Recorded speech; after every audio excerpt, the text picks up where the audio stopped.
hits record, Right and next thing you know, like right as I something goes press on. record. I hope that was captured. I think it was. And cue the whatever man.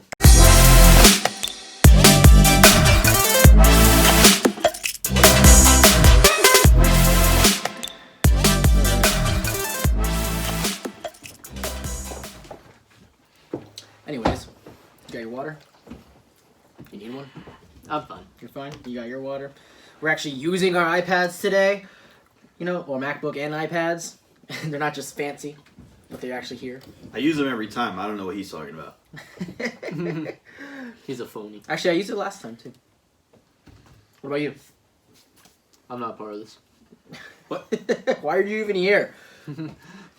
I'm just here. Who are you? Who are As you? you guys can see, I am wearing Whatever Man t-shirt. You know, I was wearing that yesterday. You could have wore it today. But I was wearing it yesterday. You were wearing it yesterday. They don't But need to know that. It's not about the past. It's Listen, about They do. the now. It's about today. And today, I am wearing Whatever Man, brought to you by S&J Media. Thank you, Justin, for the production of the t-shirt. He was the mastermind, and credit goes to him for that. If you want a shirt, let us know. We can get you one. Yeah. Manny does. He probably wants it in red, Yeah, because that's his favorite color. I know that that. is my favorite color. Because that's my favorite color, too. Wow. I'm a veteran, so I'm just wearing a PT shirt from when I was in the Army. And then you got this guy. Yeah, he's wearing a Champion hoodie that he bought at Burlington Coat Factory. No, I bought it at a Champ store. First thing, what just happened on Saturday and Sunday? I was going to say Sunday, but, you know, this time around. It was too big for one night. It was too big for one It was night. too big for one night. It's too big. That's what they say. That's what they all say. Giggity. Anyways, WrestleMania 36 was Saturday and Sunday. I thought that was a little weird. They did it two nights, you know, instead of the one night on Sunday, but I get it. I get it. It's different. It's not in front of a crowd. You had to split it up. Probably a little bit easier that way. You know, sucks for people who had to order it on pay-per-view because they might have had to pay for it twice, considering also what happened after WrestleMania 36, which we will get into that a little bit later. But I thought that would have been a little bit of feeling some kind of way if I had to pay for the pay-per-view. But who does that anymore with WWE Network, right? Yeah, it's... So, Yeah, Manny, what seriously. happened? So, quite a few things happened. One of the big ones that I want to talk about is the Becky Lynch versus Shayna Baszler There it match. is. Yeah, there it is, There Phil Friday. That was number one. That match I was looking forward to, but they kind of tried to make it too much of a, a repeat match of her versus Ronda Rousey, which Yeah. Ronda Rousey, in my opinion at least, I can't speak for the two guys next to me, but Ronda Rousey, even though she was very new to wrestling, I felt her performance at WrestleMania was much better than what Shayna Baszler does. Oh, God, like a couple years ago, her debut on WrestleMania with Triple H, Stephanie, her, and The Rock. No. Well, yes. Well, but- last She, year. But that she was- was incredible in that But match. that wasn't even a match. That was just like a little gimmick I know, skit but that was they still did. incredible. I'm It just was saying. so good. Her debut was with Kurt Angle versus Triple H and Stephanie McMahon. It was a mixed match challenge. Oh, wait, was that 2 years Was ago? it Kurt Angle? Yeah, it was Kurt Angle. Not The Rock? No, it wasn't The Rock. The Rock brought her in from the audience because she so happened to be. yeah, that was okay, rough. yeah. That was actually years ago. So That was, I'm thinking of that match. That was in Yeah. San Francisco. For some reason, I But- thought it was The Rock. But yeah, Becky Lynch and Shayna, the match was all right. I wanted it to be more, but I mean, we got to face reality because of the coronavirus. They had to do that's a good so point. many different things, Yeah. and it just didn't have the same feel because the audience wasn't there. Becky Lynch did great. There was good back and forth. I was honestly, I was really hoping that there wouldn't be any one-sided during the match, where it didn't seem like Shayna had control the whole time. I was worried or that Becky was gonna had happen. control the whole time. It was pretty back and forth. A lot of good things that I remember from the match. One of my favorites was when Shayna literally Threw her into Threw her the into the commentary table. table. threw Becky into the commentator. And her elbow made it seem like It was her head. It was her head, which was pretty good, actually. Yeah, and I think that was one of the good things that they were also able to do because the audience wasn't there. they used great camera angles to make things look way better than they actually were. I'm sure it still didn't feel good, So, I mean, that match was okay. It wasn't my favorite. I think the ending was not very good. The ending was awful. Yeah. The ending was awful. The ending was awful. I would have much rather Becky finish her off with a disarmor. But they're not going to have Shayna Baszler tap out. Yeah, because she's a cage fighter, so they're not going to have her do that. They could have done so many other things. Oh, because Ronda Rousey tapped out to the disarmor. And Ronda Rousey is the baddest woman on this planet. I know, but they want to make Shayna Baszler look like she's just as bad, if not badder. They're pushing her. They're pushing her so hard. That's why I thought she was going to win, but... I'm glad she did. The push that they gave her was just so ridiculous to me. It was bad. I don't understand why they did that, because she had just lost her title to Rhea Ripley, and then she goes to the main roster, and then boom. Gets a huge push. Immediately. All the way to WrestleMania. Mm-hmm. What rookie have you seen before get that? I bet you I can name one. I just can't think of it off the top of my head right away. That's my point. You can't name it off the top of your head. But here's the thing, too. I honestly believe if the coronavirus was not a thing right now, that Shayna Baszler would have won in WrestleMania, because that would have opened the door for Becky Lynch and Seth Rollins to go out and take time off, because I know they were planning on doing that, but right now they probably can't, because they can't really travel right now. So what's the point of taking time off? Just have Becky continue holding the title for a little bit longer once they start to, ease off on the lockdowns and the COVID-19 quarantines. Then I think that's when Becky will lose, and then somebody else will come in and take over, and then Becky and Seth will take some time off. That's a good point. But I'm going to be sad because Seth Rollins is the man. The Monday Night Messiah. My favorite part of WrestleMania. Specifically that night. And this is something that I brought up the night that we were watching WrestleMania. I said to both of you... Which night? Saturday. It's too big for one night. Too big for one night. I said to both of you that I didn't think Becky was going to lose her title, because I knew that her and Seth wanted to take time off together, but they just bumped up Seth Rollins to being the main guy of Raw with this whole gimmick of the Monday Night Messiah. Oh yeah, love it. Love it. It's hilarious. It's the best. It's stupid, it's funny. It's so great. Should we segue to that? Yeah, that's a great time to segue into that. Because... just to finish what I was saying, I told them, I was like, I don't think Becky's going to lose, because they're not going to have the opportunity to take time off together. They're going to want to do it at a time when they're both on the downside of their gimmicks. And that's exactly what happened. Went into the match, both of these guys predicted Shayna was going to win, and I said, no, she's going to lose, and Becky's going to hold on to her title. Boom. You're so cool. So cool. Now on to Justin and I's... probably, I'm speaking for him, favorite part of the Saturday night WrestleMania: Seth Rollins and Kevin Owens. Such a How's this for a WrestleMania moment? How's this for best match? Jesus, of Molly, are you the okay? Just elbow drop the cat. Y'all saw Animal it. abuse on I camera. Anyways, But best match, in my opinion, of the night. yeah, what'd you like Or about it? two Which nights. Of both. Oh, you liked them out of both nights. Actually, no. Okay. We'll just say it was one night, because I have another. Saturday night was not bad. That was, one of my favorites overall. I was like, it was top. I think Saturday was the better. I think Saturday was better too. I hated the Universal title match. I won't even get into that right now. But the Seth Rollins and Kevin Owens match was good.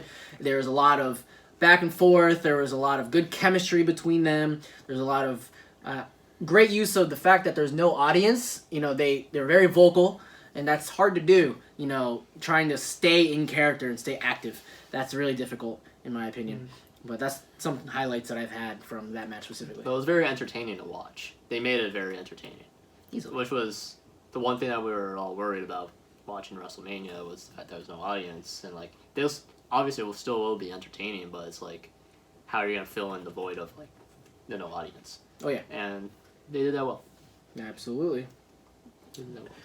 I thought it was awesome the entire time. I mean, the fight between I loved the smack talk that Seth Rollins was doing to Kevin Owens, because Kevin Owens' character came huge into WWE. I remember when he was the NXT champion, he came in, he put out John Cena like it was nothing. I really expected John Cena to win that feud, but Kevin Owens completely stole that feud. And I mean, I guess it didn't help John Cena that the fans weren't with him anymore, only the little kids were. We talked about that. But like, I mean, Kevin Owens has evolved so much. I mean, his finisher before was a pop-up powerbomb, and now it's the stunner. Which I still think is crazy. That's hilarious. I just think the love stunner. The fact that Hilarious. Seth Rollins basically just died. He is He gets stunned, doesn't even flop back out like He was normal. already dead though. He Like, I mean, for the people that didn't watch WrestleMania, the match between Kevin Owens and Seth Rollins started as a regular match, and Seth Rollins DQ'd himself by hitting Kevin Owens with the ring bell. And then Kevin Owens challenged him to a no DQ right then and there, and then they switched to that, and that's when everything went crazy. And it was great. It was awesome. The chair shots were awesome. Like, you can genuinely hear how much pain he was in when he was when he did that elbow drop from the WrestleMania sign. That was great. And I called that.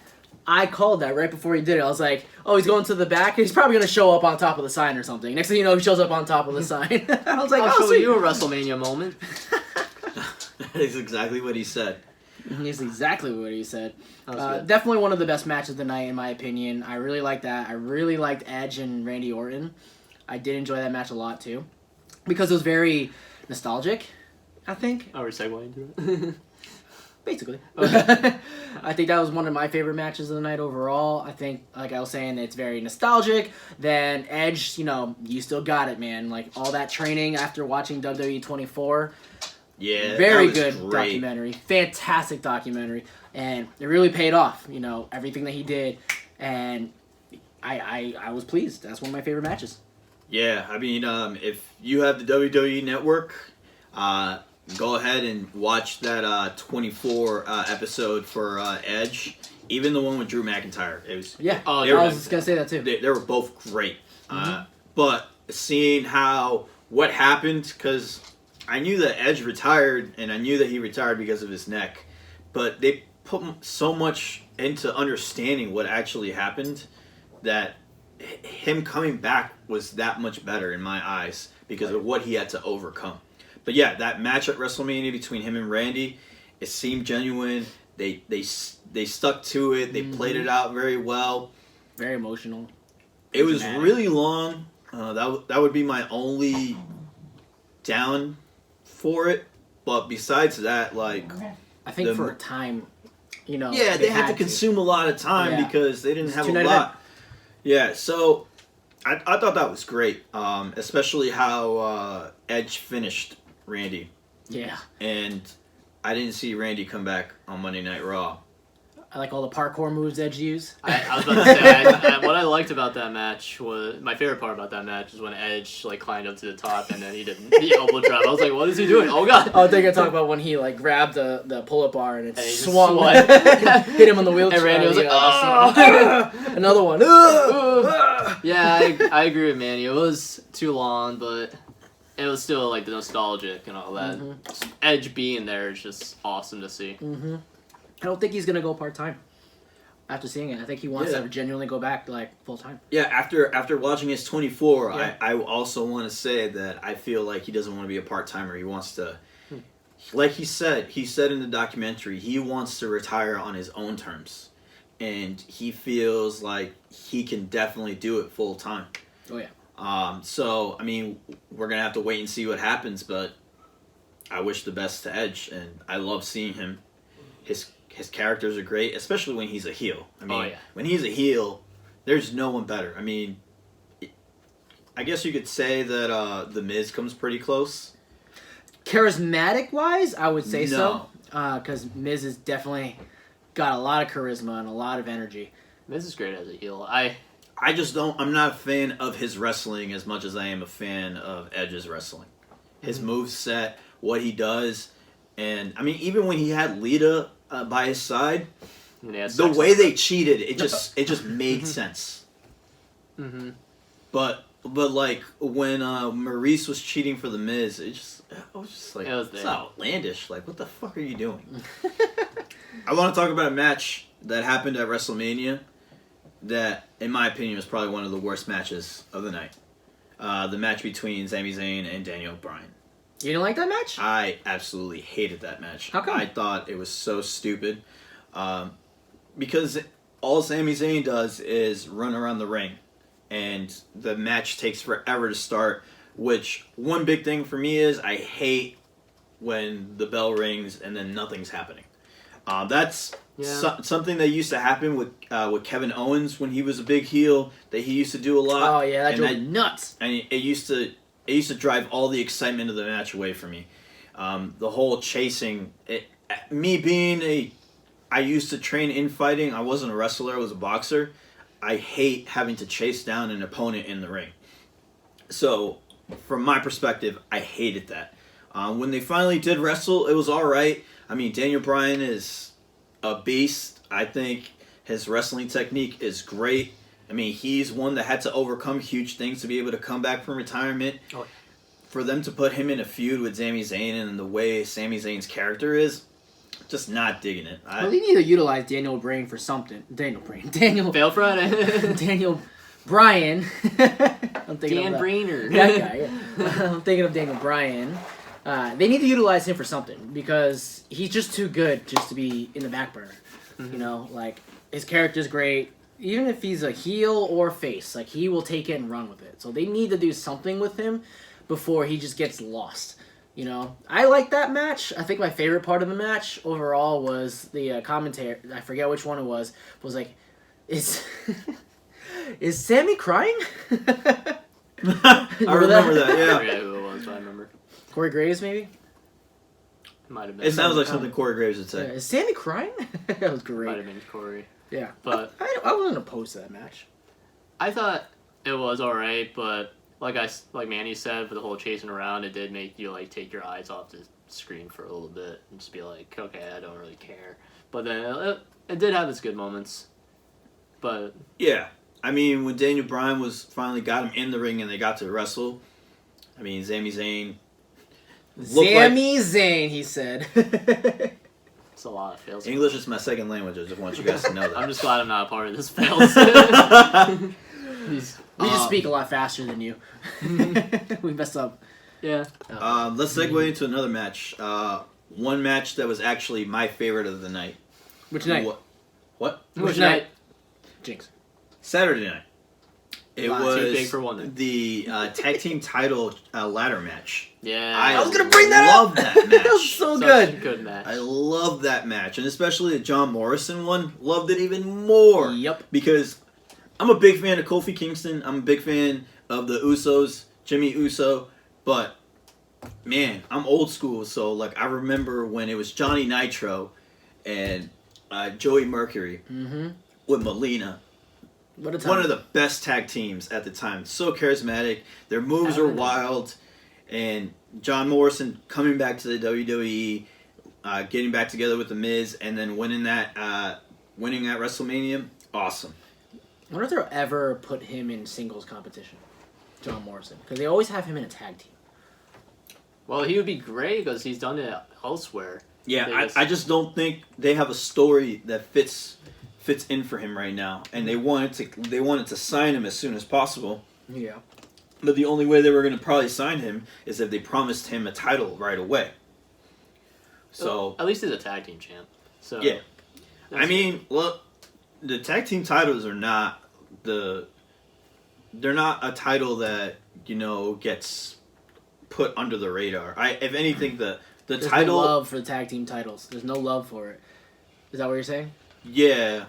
There's definitely love for the tag team titles because they have a lot of great tag teams that... Nearly as much as it used to be back in the Attitude Era, though. No, But It used to be so iconic. yeah, but to be real, there was only 3 real tag teams that were talked about in the Attitude Era, and that was the Dudley Boys, the Hardy Boys, and Edge and Christian. New Age Outlaws. Yeah, but were they in the title picture as often as those 3 tag teams during the Attitude In Era? the beginning, yeah. I don't think so. Not as much. I mean, they beat Cactus Jack and Jake the Snake. I want to say it was. That was before the Attitude Era. That was like what started the Attitude Era. That WrestleMania started the Attitude Era. I don't think so. I was We're barely gonna alive. agree to disagree on that one. You know what? But- Listen to the other podcast I did with Jeff. Yeah, but Jeff also says that the majority of wrestling fans are not real wrestling fans because we don't know everything about wrestling. So what you just said went from here to here. In value. We can agree to disagree on that one. So. But yeah, so I liked a lot. One of the funny parts in the match was when they all brought in ladders at the same time, and John Morrison happened to just grab the smallest one out of the 3 of them. So he was just like up there trying to reach up with them, and it just looked funny. I love the part where like John Morrison, he was like inside the ladder, and then I forget who it was. It might have been Kofi, but he just smiled because they missed. Oh, and yeah, just it fell on him. He poked was him in like, the eye, yeah, poked him in the eye.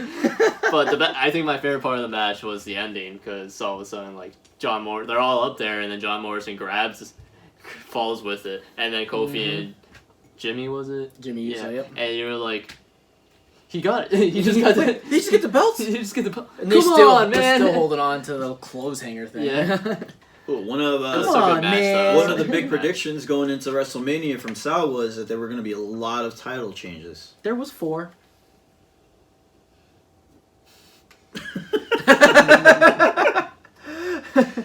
There was 4. The women's SmackDown Tag Team Championships. Alexa Bliss, my girl. They're just And the Nikki Cross. women's tag team champions. So they're on SmackDown. Whatever. Yeah, but it's not for. Whatever.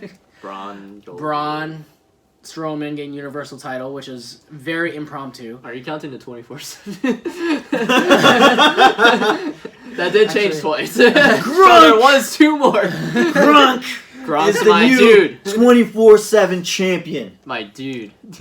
And yeah, he is. Yeah. That's Yo, to talk a little sidebar real quick.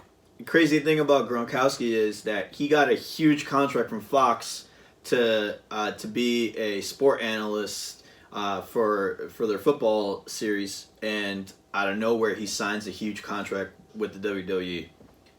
What does that say to me? He did not cut it as an analyst. He's too excited. Honestly can't see him as an analyst. He's too pumped. But So I don't want this to come off disrespectful, but it is. When you listen to Gronkowski talk, he does not sound very educated at all. What did he say that he made that mistake when we laughed about it? Oh, by the end of the night, but By the end of the tonight. yeah, That's it's tonight. I'll win the 24/7 championship by the end of the tonight. he did say that. What? That's probably why he's not an analyst. This is why you can't be an analyst, He Gronk. did. But Gronk's awesome. So No, Gronk's awesome, and he's an awesome athlete. It's just not every athlete is made to be an analyst. So I didn't count that title, so technically 5 belts change hands. Technically 6 because it changed twice. They're counting like, the amount of times, and yeah. But I'm anyway. saying physical titles that changed hands. The tag team women's titles, and then the Intercontinental. No, not the Intercontinental. Sami Zayn won. Yeah. Against Daniel Bryan. It. So Universal Didn't want that to title, happen. WWE Championship. Should be a 4th one, right? The women's title. The No, women's Bayley tag team champ. won. The I already women's. counted that one. Did you? Yep, women's tag team title was the first one I said. Yep. Women's tag team. Universal, Braun WWE and Championship. the WWE Championship. So that's 4. What? Did you say there's a Universal one and Universal. then there's a WWE? WWE, Tag women's team. tag team. And See, that's where I'm at. 24/7 title. I thought you just said something else. No, I didn't. NXT. Oh yeah, the NXT Women's Champion. I knew there was. Oh something yeah, in that's the right. middle. Yeah. So since you brought up the NXT Women's Championship, Ooh, good segue. I know where you're going with this. there was something that I was listening to earlier. Supposedly, there's a report to the reasoning why Rhea Ripley lost her title, and I don't know all the details, but according to the report, Rhea Ripley's visa expired, so she had to head back to Australia to take care of that. Oh, wow. And because of what's going on with the coronavirus, it looks like it's more than likely going to take her a lot longer to get her visa renewed for work than they anticipated. So that's why they took her away from the title picture, because they're looking at potentially she's going to be missing from TV for about 3 months. That's just an estimate, and like I said, it's like a report that I read, so I don't really know the specifics of it, but that sucks because she was on the uptrend, and Big push. yeah, she was getting pushed hard, and I have actually liked her since she beat Toni Storm for the Women's UK Championship, which a lot of people don't really care about because I guess it's big in the UK, NXT, but not here in the US. It's like a step below NXT. in the NXT, US. right? Yeah, It's like, even though they're considered the same brand, just UK version. Yeah. But probably because it's just hometown heroes. she's Australian. And in the UK, no, I'm saying like because NXT is based in the US, and then NXT is based in the UK. It's probably the opposite over there. They probably think the UK NXT is bigger than the NXT in USA because it's in the UK. So it's a bigger deal over there. It's just me thinking geographically. But yeah, I thought Rhea Ripley was great. I thought all of her. The only thing that sucked really about her match with Charlotte is how obnoxious her screams were. I was going to say that. when she was getting attacked, like So much yeah, screaming. I know you want to make it look real and sound real, but if you were in that much pain where you had to scream that loud, there's no way you would have continued. There that was match. a lot of screaming. Ah! A lot. And then Justin and I both agree that we love terrified screaming. Yeah, I was laughing. I just can't help it. Just there was a lot of screaming. That was a good match, though. That didn't ruin the match for me. It was. No, I didn't ruin the match. That's one thing that I didn't like about it. I mean, the match looked really physical, and I feel like even in today, a lot of the WWE universe does not give the women the respect that they deserve because it's not what it used to be. Like, these women are very physical with each other. I mean, you saw that hit that Charlotte did on Rhea Ripley's leg. That looked legit. Woo! It looked Yeah. so painful. It looked Wasn't like it a shoulder block? It was Yeah. a a shoulder chop block. like it was a shoulder like Yeah, that had to hurt. right looked, into her it looked knee like and it was bent. It was a botched It did hit, not look and good. it wasn't supposed to go that way. So I mean, I don't know. They haven't announced if she's really hurt or not. But either Rhea Ripley sold it really well, or Charlotte botched it. I think the answer is yes. The answer is yes. She did scream quite a bit after that. No, but That's understandable. That is But- very understandable. that's why I heard that Rhea lost the title. Yep. Charlotte, they want to keep NXT relevant, so they used the big name by putting the belt on Charlotte, which makes sense because let's face it, something else that the WWE universe. Are you about to change the topic? No, it's gonna stay with Charlotte. Okay, because I was going to say something about that too. About what? About Charlotte being the NXT champion. Oh, I'm just making sure. well, it's still gonna be about Charlotte. Somebody in the WWE universe said they asked a question and they essentially said, "Do you think that Charlotte Flair is the new face of WWE? Like, does she take over the throne for John Cena?" No. Absolutely not. Absolutely not. I don't think so. No, there's she's a big name, but she's not the face of WWE. I could say she's the face of the women's division, but So Not- here's my thing about that, because I don't think that too. Charlotte's a heel, and they don't make heels the face of Right. the WWE. Becky, I think, is the face of the women's division right now because she's just been. I mean, she's gone on a downtrend right now, but I think that she's the face of. I the just women's think division. since she's just been champion so many times, what is this, the 11th time? 10th? Yes, 11th time? this is her 11th championship. Yeah, which is Yeah. crazy. Yeah, Yeah, So- I mean, she needs 5 more to tie her day. yeah, which is wild. I just think it's kind of funny that now she's the NXT champion. Becky Lynch is the Raw Women's champion. Bayley is still the SmackDown Women's champion. Awful, in my opinion. They figure out something with Sasha. There's your 4 horsewoman right there. and then they have the hypothetical for Horsewoman of MMA that could be a thing if Ronda Rousey comes back, and if she does come back, then next thing you know, they could have the 4 Horsewomen of WWE versus the 4 Horsewomen of what you're gonna do MMA for like a Survivor Series or something. I was looking at that not long ago. That could happen. That would be great, but awesome. I feel like Vince McMahon is so close-minded that he wouldn't see that. If Probably. fans want it enough, like Kofi Kingston being the champion, he might be open to it. Yeah, but look how much the push had to be for him to do it. It was bad how much they were sandbagging Kofi Kingston. But we're getting off topic here because let's talk about the current WrestleMania. But what did you want to say about Charlotte besides that? That was it. All right, my bad. Did you want to say anything, Justin? No, we can get that way. So the next thing that I wanted to talk about is Braun Strowman versus Goldberg. That match was awful. God awful. Worst match of the 2 nights. Mm-hmm. So bad. And I'm happy that Braun won the title. Some of my friends seem to hate the idea of Braun Strowman being the Universal Champion because they say that he doesn't deserve to be champion if he lost to Sami Zayn. He lost the Intercontinental Championship, and I was just like, that's irrelevant because that title hasn't been relevant since The Miz was the champion. He's the one that made it relevant. Mm-hmm.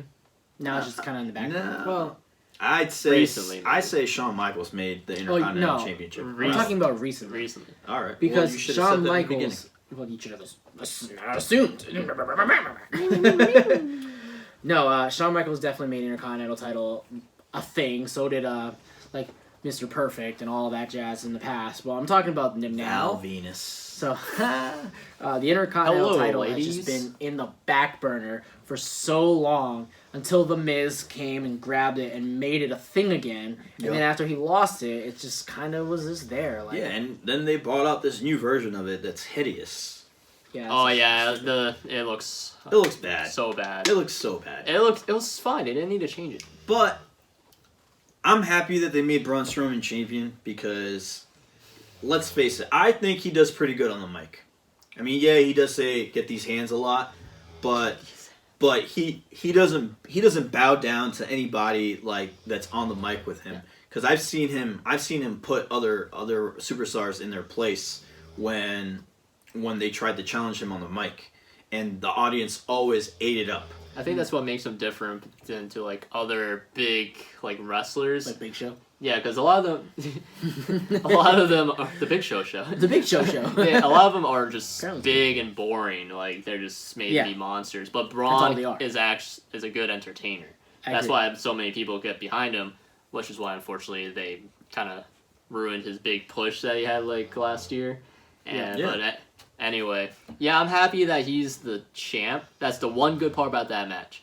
But it is what I expected to be just a quick match with just finishers. Yeah. Because that's all Goldberg matches are. So, because they shouldn't be wrestling. That's all they are today. I mean, honestly, I would rather have had Roman Reigns versus The Fiend for the Universal title. I would have much rather have had that. I mean, I would have even been okay with The Fiend versus Braun Strowman because them being in a faction together before and how big Braun Strowman's become since he left that faction and the whole character change, everything. Braun Strowman speaks great things to me. I think his character could go above and beyond. But I don't think he gets the same opportunity because the WWE isn't looking at big men like him like they used to. I mean, big men haven't really dominated the sport since, like, The Undertaker retired.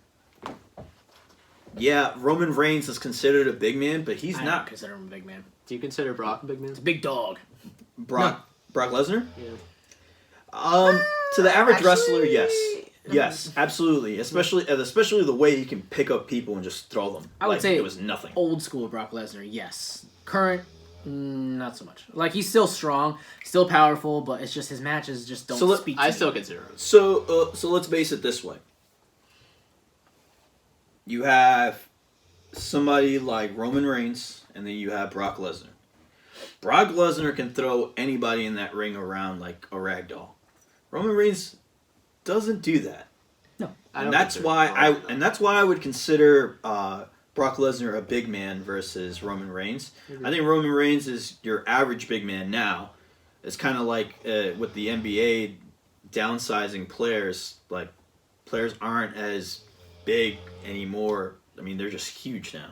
But I'm just thinking like physical giants is what I hear when I hear the word big man. I'm thinking like Big Show. I'm thinking of Kane, Undertaker. Kane. I'm thinking of even Drew McIntyre. He's like a big man because he's just tall. Dude. Yo, you know, he's such a beast. So glad he won.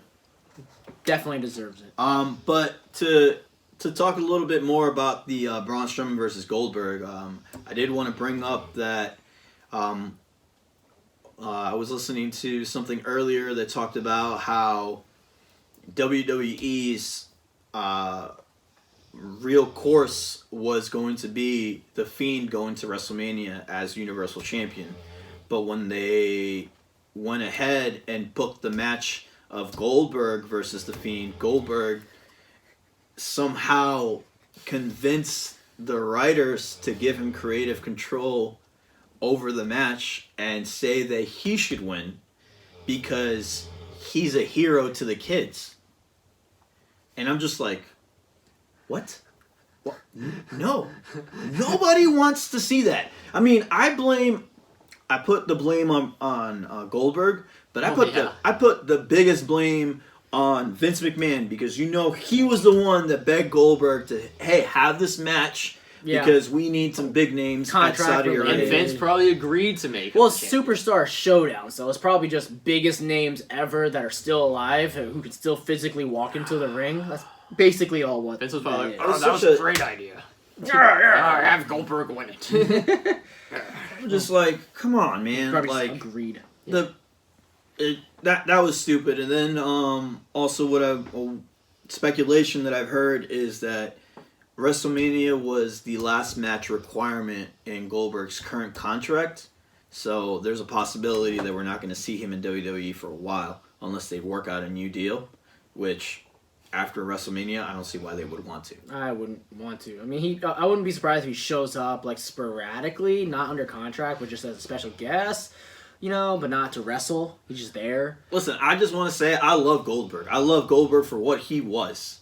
What he is right now, if anything, he just needs to be a mentor or a spokesperson for the WWE. He needs to be somebody that shows up at the performance center and potentially finds the next him. I don't care what you do. Just stay out of the ring. There's no reason for you to be wrestling. Yeah, it was great when you were feuding a couple of years back and you beat Kevin Owens for the Universal title. Yeah, I think it was coming. That was maybe another Brock later. And then Brock beat him. But then after that, it's just like, you shouldn't be wrestling. He's just a big name, and they just want to have someone with a big name to fill seats. So I get it, I understand. Yeah. It's just like it comes to a time and place where you eventually say like, when is enough enough? Mm-hmm. Like like Undertaker was saying in the documentary that he had about how he understands he can only wrestle once a year, if that, because he's at that age. He can't do it full time, Mm-hmm. And he loves the company enough that he will do it, which is why he does it. That was a great idea for them to do the Boneyard match. Such a great match. We'll get to that. Great match in regards to what it offered. Because The Undertaker is at an older age, I think that was a smart move on their part, and Manny may not agree, thought it was hilarious. I thought it was hilarious. I think that was the best match of the second night. I know they both thought it was hilarious. I liked the idea, and I liked the way they went about it. I thought it was the best creative idea that they could have come up with, because I got tired of seeing these botched wrestling matches by The Undertaker, and by them making it cinematic and giving them creative freedom as far as, like, I was reading that Triple H basically encouraged them to speak as much as possible during the match. If we're going to do this, let's do this. Just flicks them off. And, it was just great. The only reason The only reason Sal brought that up is because earlier I told him that they kind of ruined the match for me because they were just laughing the whole time. Because it was awesome. It was hilarious. It was awesome, but it wasn't funny. I didn't personally think it was funny. I just thought it was great. The way we did. Yeah, well, we looked at it differently. We look at the world differently. Yeah. Not to say anything bad. I'm not discrediting your vision of it. We just looked at the match in two different perspectives. It just discredited the match for me. That's why I didn't like it. But who the hell am I to tell you guys how to view a match? I'm just giving my perspective on it. Yeah, and there's nothing wrong with that. There's nothing wrong with that. You have your opinion, and we have our ways of looking at it too. We think similarly. Well, So your blood. Yeah. But no, the match was great. The Druids that came out, I thought that was pretty stupid. Because the Druids coming out to attack the Undertaker. Like, who were they? They just came and then he beat them up, and then What's the point? that's the funny part. They were just like when AJ put him in the freaking grave, and then he just shows up out of the lights. What I wanted to say about the Druids were like, why were they attacking the Undertaker? Because if anything, the Undertaker would have control over them. That's why I was a little confused, honestly, because I was like, oh, the Druids are there. Is it gonna help? Are they gonna help Undertaker? Because he always brings out the Druids, but then they just go and attack him. I was like, what is going on right now? Hilarious. And then he lit things on fire. AJ's hand just sticking out of the His grave. hand is sticking. Which you said was Undertaker's. Yeah, I guess the whole AJ's hand sticking out of the grave was Undertaker's idea. So funny. Yeah, it was pretty good. And then they didn't play his normal theme song, because I heard today they didn't play his normal theme song for Badass Undertaker because of licensing issues, apparently. So that's why they played some generic rock metal song. I like his Badass Undertaker. You would think that they would have already owned the rights to that music because it was his theme. Mm-hmm. Dead Man Walk. Again, this is what I heard. That one, I like that one. I also like the Fred Durst one. Roll. I thought that was good. Either one of them at that time. Either one of them would have been fine. You're absolutely correct, Justin. Better than the generic song that they played. Yeah. I mean, they could have also made him ride out to his regular music, too. Yeah, I mean, I know he wasn't coming out as the Dead Man Undertaker. He was coming out as the American Badass, but his regular theme music would have been fine, rolling in a motorcycle. I mean, it was pretty cool that they used him this time. If you guys are hearing somebody snoring, it's my dog. That's why I keep making faces. My dog is snoring. Oh my god. Very loud. Aries, so loud. Wake up! Jesus. It's not a person. No, she's my almost 7-year-old pit bull. Mm-hmm. Or it could be our other roommate, Cody. Mm-hmm. We don't talk about it. So, my favorite match of night 2 was the Firefly Funhouse match. Thank you.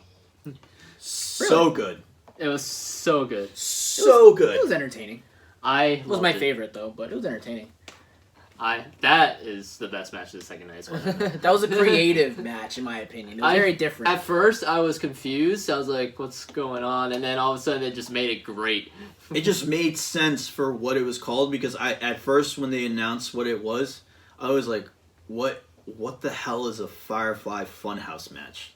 What does that even mean? Say that 3 times fast. Because I knew, I figured what was the Undertaker match called? Boneyard. I was like, oh, alright, cool. They're gonna fight in a graveyard place. But Firefly Funhouse, and it was just like, it was not only funny, but it was just like, it took you down a huge memory lane of ruthless aggression. Wrestling. Yeah, that was hilarious. It is tight. Ruthless aggression. He kept missing. When he came out to the NWO's theme music, that was so good. What is going on right now? I was so confused, but it was great. I think that and the Undertaker match is a great way for them to make the not live and no audience work. Yeah. Yeah. A really good way I'll of do that doing with it. every match. Yeah, that's what I told Sal earlier. I was like, I felt like all of WrestleMania should have been that, because just having regular matches with no audience didn't make any sense.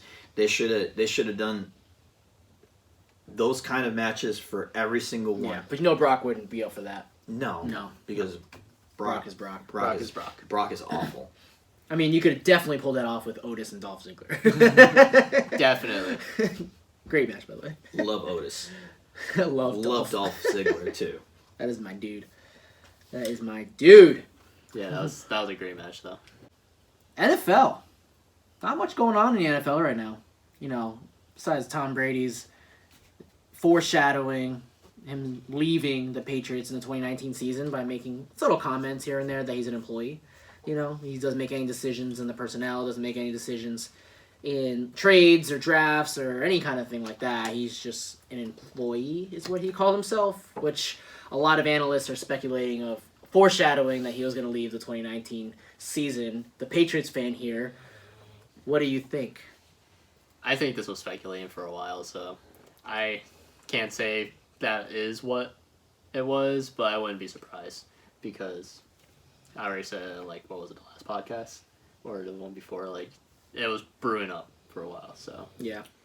Mm-hmm. It was coming down to it. I think a lot of athletes are starting to go this route of looking at the business, because for the longest time, even as sports fans, you know, we obviously have huge loyalty to our teams. My Jets may be awful, but I am loyal to my Jets. Awful. Respect. The Cowboys fans may say every year that they're going to the Super Bowl, but he is still loyal to his Cowboys. Respect. Very loyal. Justin is a bandwagon. I knew you were going to say that. Whatever, man. So predictable. But now that Tom Brady is not on there, I am still a Pats fan. Loyal. Now we'll see how long you stay a Pats fan for them with being Stidham. Always. Jared Stidham's my dude. That's your dude. That's my dude. Now that Jimmy Garoppolo's He not doesn't even on have there. a nickname. Jared Stidham. Jared fucking Stidham. That's his new nickname.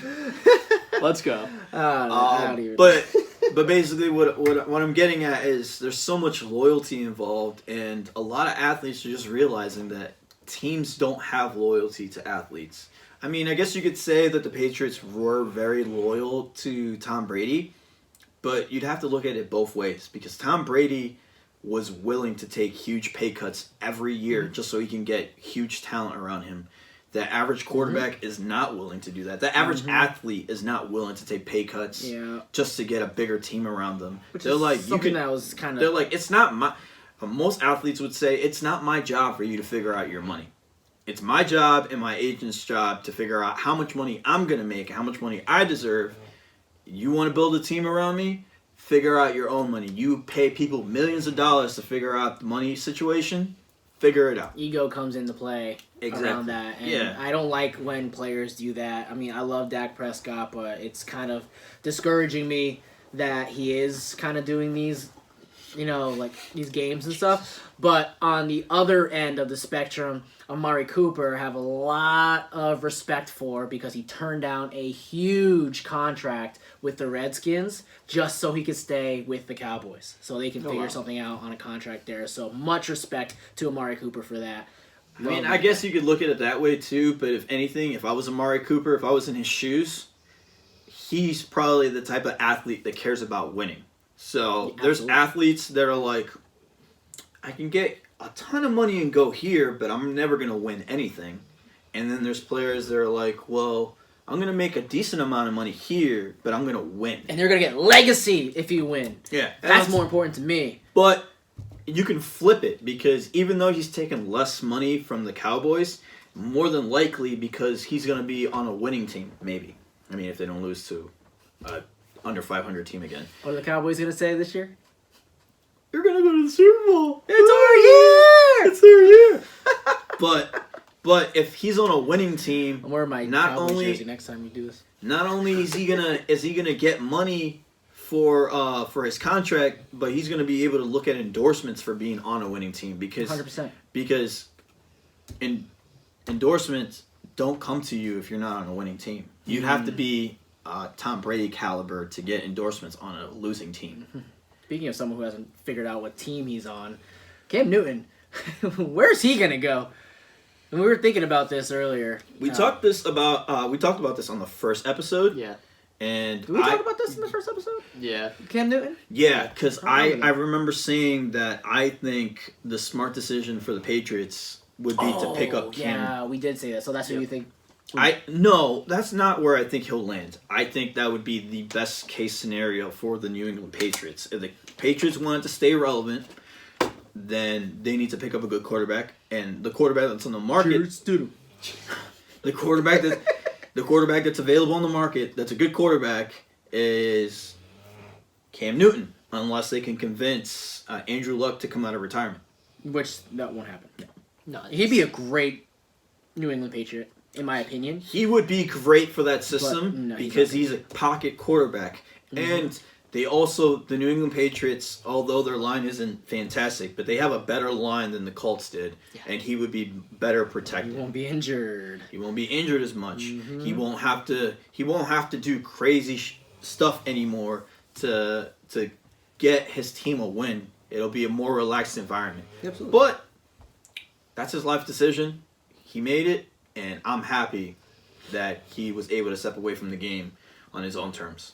I respect him for that. Yeah. I think... I mean, just like Luke Kuechly. Did I say his name? No. Luke Kuechly. Luke Kuechly. Yeah. Kuechly. Yep. Oh, and Travis Frederick from the Cowboys also retired at 29. Very early, but same reason, injuries and such like that. So respect, love the guy. Did a very, very awesome job as our center.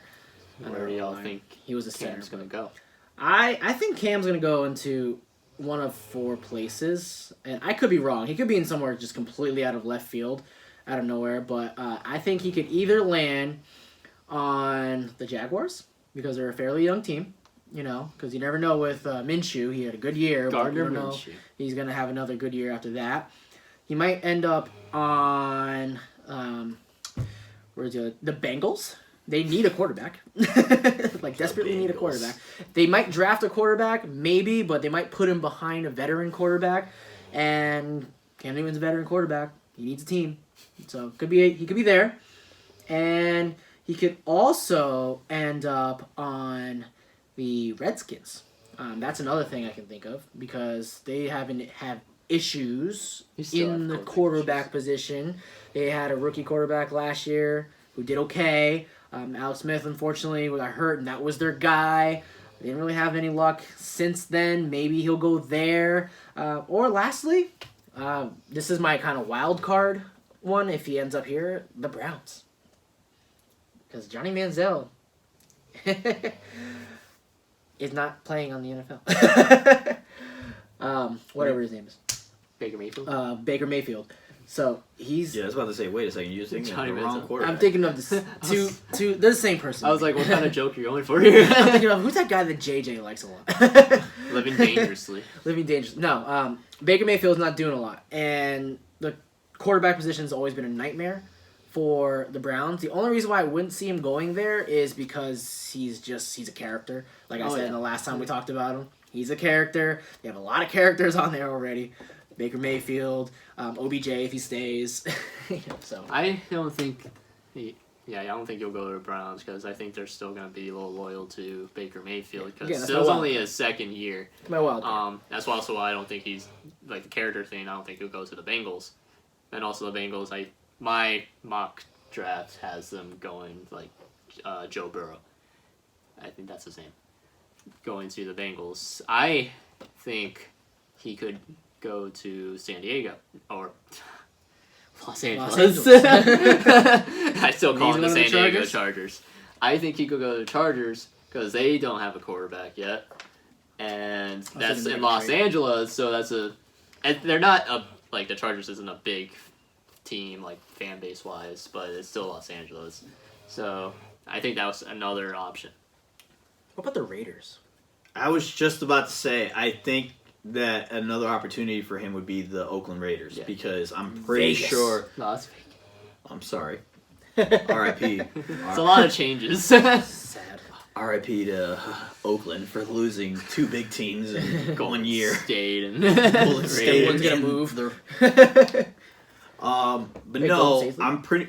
Huh? Golden State already left. they're in Oakland. San Fran. They're in San Francisco now. Anyways, Yeah, I'm pretty positive John Gruden is done with Derek Carr, which is sad because before Derek Carr's injury, he was great. he was looking like he might be the next Tom Brady. He had a great year. He had a fantastic year. That year, I'd say that they were very, very huge potential to win the Super Bowl if he didn't get injured. Oh yeah, absolutely. They were my pick to get to the Super Bowl, honestly. But he got injured, and that kind of fell Wasn't the apart. Cowboys. AFC also. It's very tragic for them, and then they lost against the Texans. Such a sad game. Tisk. All the tisks. But yeah, But the Golden State is going to. Well, the San Golden Fran, State built a new stadium, and they opened it this year. They're still called Golden State because. Well, Yeah, technically still California. Yeah, Golden State Yeah. is for California, not. They're not going to change it to San Francisco. No, they're just going to be essentially the California Warriors, but they call them the Golden State Warriors. They were in Oakland, and then they recently. Dude, went to California has 4 NBA teams: Yeah, that's crazy. Sacramento. Sacramento, Lakers, Clippers, Yep, and LA. They're just the northern part of California. it's ridiculous. Where's Sacramento geographically? Like you got San Francisco, Is that Los southern? Angeles. No, I thought Sacramento is Middle is no. I think it's in the north part of. Yeah, I have no clue, but Irrelevant. irrelevant. I haven't taken geography in years. I just don't care about it. The last thing that I want to say about Cam Newton is that I think it's disrespectful how a lot of people are talking about this guy. Like, yeah, I get it. He's a character. He's very opinionated. I can't say it. Opinionated. Go Thank Friday.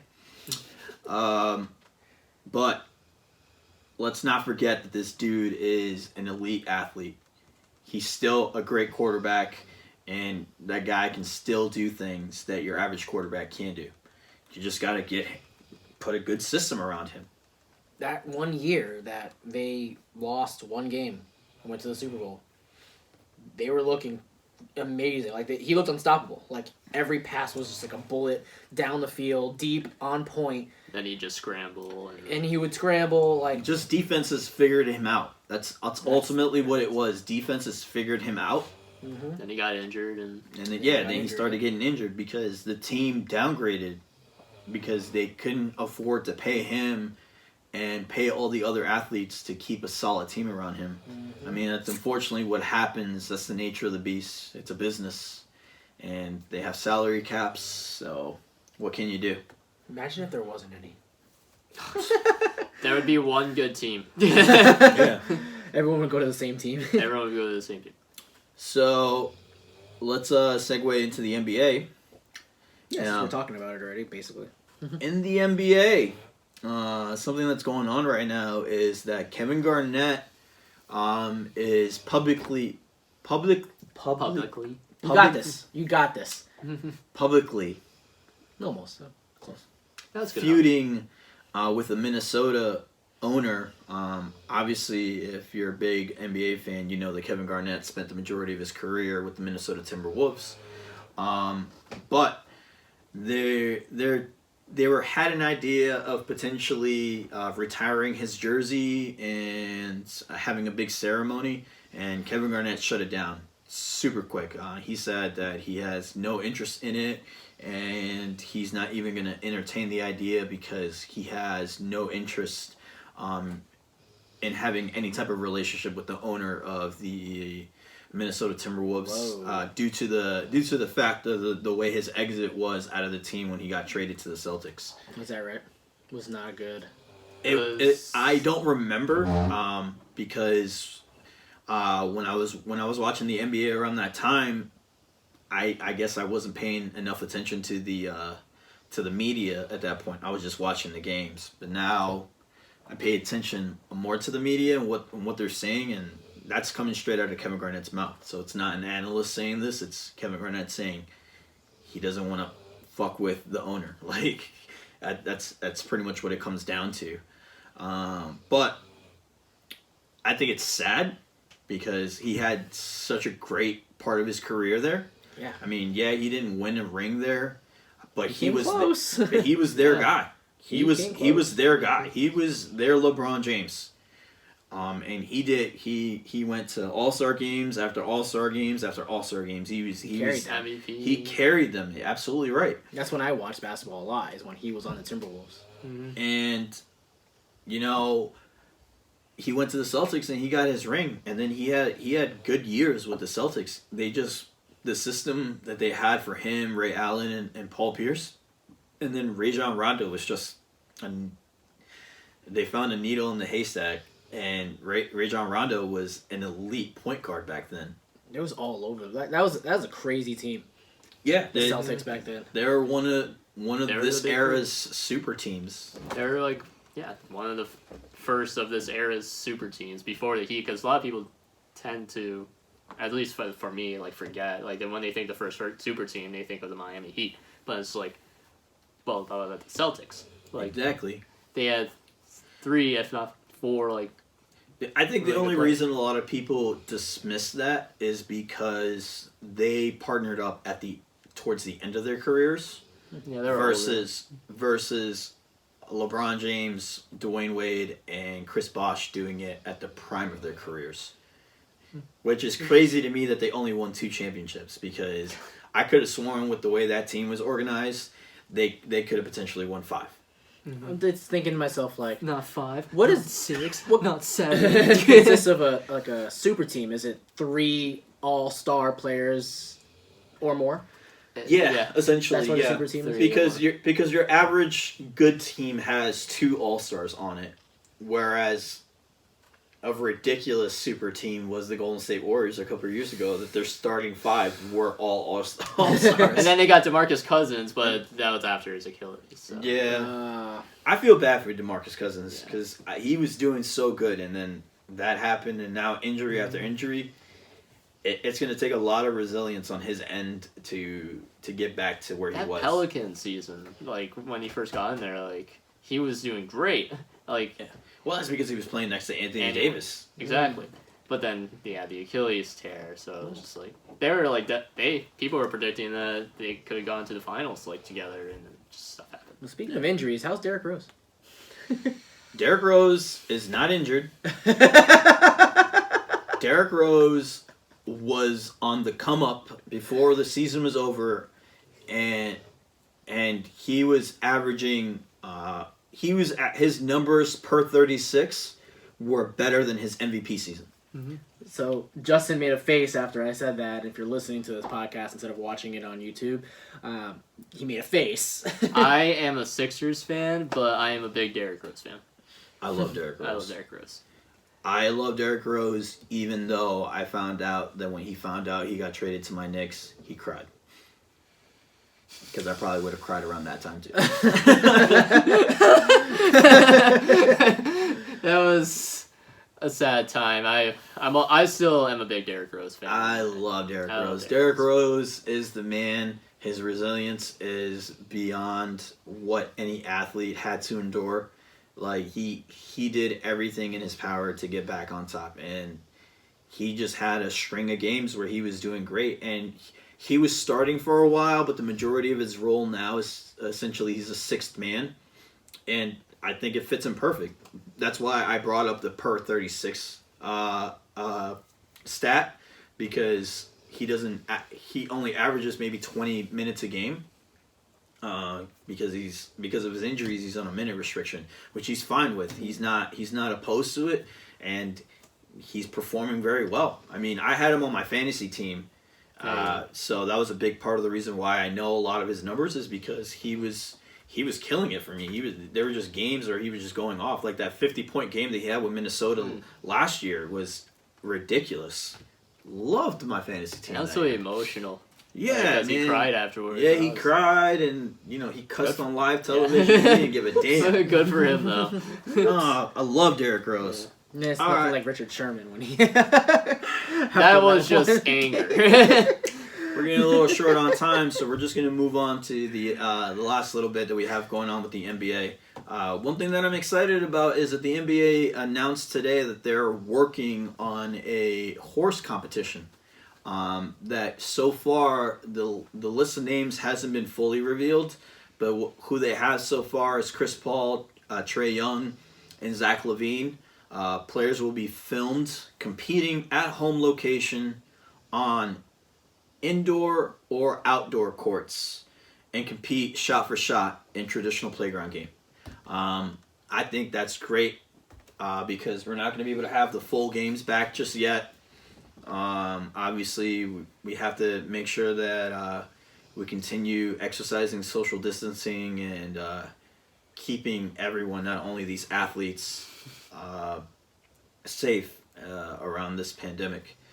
But it'll be great to see sports on TV again. ESPN and the NBA are working on it, and they're still waiting to announce the full details. But I that's something I'm excited to see, especially with Chris Paul. Chris Paul, I think, is a huge underrated shooter. His shooting, his shooting percentage may not be phenomenal, but that boy makes clutch shots. Mm-hmm. And I say boy, but that man is older than me. I'll not forget when that San Antonio and Los Angeles Clippers game, I forget if it was Game 6 or Game 7, and Chris Paul just hit the game winner in the end, and I was like, oh my god. Everybody talks bad about Chris Paul. Like, a lot of people say that he's a bad teammate, but they're like, he was the problem with the Rockets last year, but he got sent to the Oklahoma City Thunder, and they have nobody besides that Alexander kid. Gilchrist Alexander. Yeah.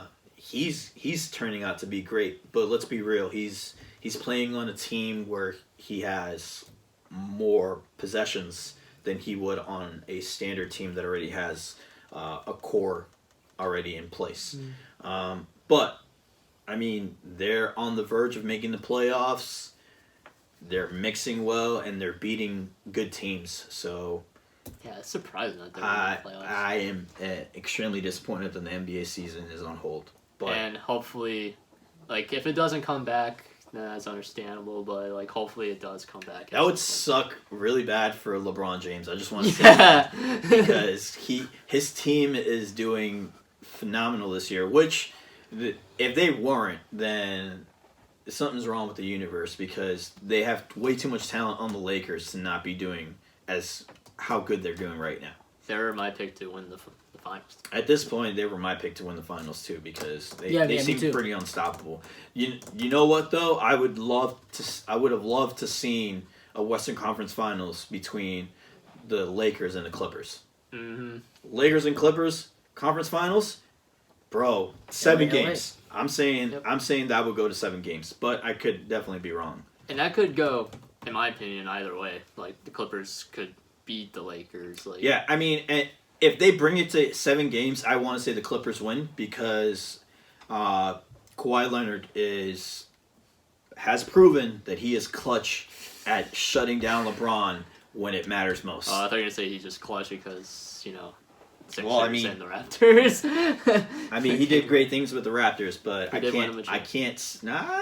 I wouldn't say that he won them a championship. I say that he was a big contributor to them winning a championship. Their first championship ever, but that team is still doing good right now. So if it was like when LeBron left the Cavaliers the first time, where they went from winning 60 games to only winning 14 games. That's so bad. Then I would 100% agree with you.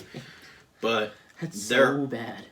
I want to say that before the season was put on hold, the Raptors were either the 3 or 4 seed. Yeah, 3 or 4 seed, which is not bad in the East, because the East is stacked this year. The only time I remember the Toronto Raptors being a thing is when I watched basketball. Vince Carter was on the Raptors. So. And then he went to a lot of other teams since. And I think he finally retired.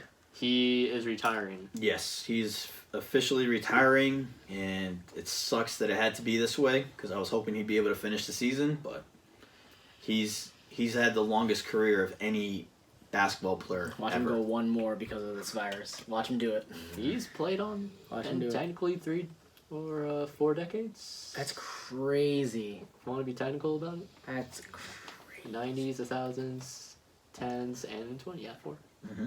Mm-hmm. That is insane. That is insane. You know what's insane too?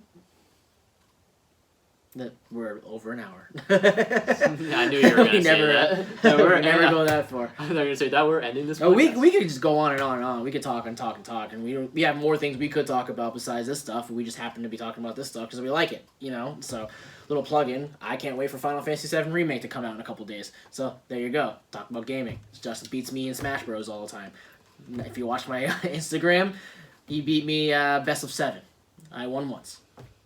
One time. At least you didn't get swept. I didn't get swept. That's what counts. Don't get defeated completely. Don't get defeated. But, you know, I'm not that bad as it portrayed it to be. Manny was there. It's totally there. It's because Manny was bothering me. Anyways, at SalStyles87, catch it on Instagram if you want to check out this guy scraping me in Smash Bros. Or any other fun stuff, you know, of my dog, you know, good boy Shiloh. Good boy Shiloh, or me doing some crazy workout videos and stuff. And these guys. Yeah, at Manny Beeson on Instagram, at Manny Beeson _ on Twitter. I also have a Twitch account and my YouTube. My YouTube is Manny Silva, actually. I can't figure out how to change the name on it. Oh, I can show you. It's attached to my Gmail, so You have to go. I can show you that. I just did that the other day. I changed Sweet. the So YouTube it's channel to SMJ. more than likely going to be I changed mine a changed couple to times. Manny Beeson as well, unless somebody took it already, which, if you're listening, I fucking hate you. YouTube actually allows you to use like the same usernames. Then how would you search for a channel? That's the weird part. That's why you see a lot of like comments where it's just like, "Oh, I'm the real LeBron James," and then you just comment and just like, "Oh, that's but not yeah, what I've been starting to stream me playing either Madden or 2K, so Yeah, check him out. check it out. And then me yelling at him in the background, telling him he's a scrub. Whatever, man. I commenting whatever, man." And I'm at JDAngel _ on Instagram. Yeah, a lot of art from this guy right here, if you like art. So check out that too, among other things. So, signing off. It's been real.